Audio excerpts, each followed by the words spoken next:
some business matters. At a time when the government's move to attract FDI in retail is facing resistance from various quarters, there's political consensus on one issue. The Standing Committee of Parliament on Trade and Industry has recommended that a regulatory authority be created to protect the interests of retailers and small manufacturers. What is significant is that none of the members of the panel demanded that FDI in retail be scrapped. So such an authority might actually make it easier for more states to allow FDI in retail. On the other hand, it could also mean increased bureaucracy for foreign investors to deal with. The US wants it, Team Manmohan wants it. Yet, foreign direct investment hung like a dark cloud over the US Vice President's visit to India.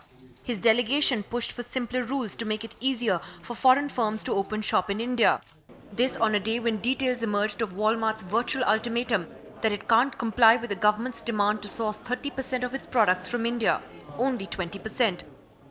It's the web of rules such as this which makes FDI in India unattractive despite the government's big reform announcements. The United States is worried that the big bang announcements on FDI made by India shouldn't end up like the nuclear deal, which even after all these years is yet to get off the ground. In fact, the US Vice President during this visit to India has focused on American concerns over the nuclear liability law, which stands in the way of the full implementation of the civil nuclear agreement. But today, an important signal from a parliamentary panel on industry. Cutting across party lines, including the left and the BJP, none of them recommended scrapping FDI in multi-brand retail. And this panel includes an MP from Mamata Banerjee's party, which had stormed out of the UPA last September over its introduction. Far from scrapping FDI in retail, they recommended a regulator.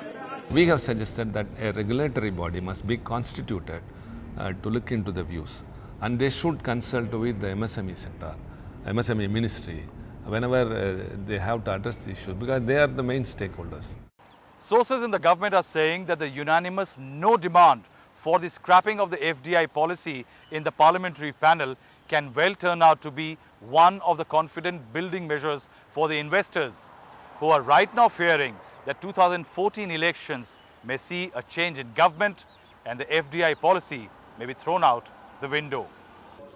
With Rahul Srivastav, Nidhi Razdan for News First at 10.